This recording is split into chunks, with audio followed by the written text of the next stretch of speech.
Hi, I'm Dr. Megha, an Ayurvedic consultant at Deep Ayurveda.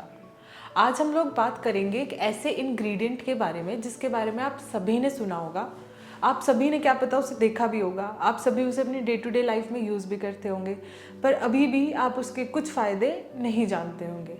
मैं बात कर रही हूँ तेज पत्ता के बारे में। इसे हम इंग्लिश में बे लीफ भी कहते हैं। तेज पत्ता में ऐसे कंपाउंड्स पाए जाते हैं जो आपके डाइजेशन को इम्प्रूव करते हैं, इम्यूनिटी को सपोर्ट करते हैं, मेटाबॉलिज्म को इन्हांस करते हैं, आपकी बॉडी को डिटॉक्सिफाई करते हैं।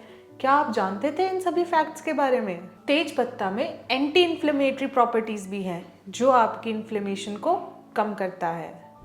आप तेज पत्ता को अपने खाने में, चाय में, अपने स्किन केयर में ऐड कर सकते हैं। छोटी सी आदत, बड़े रिजल्ट्स।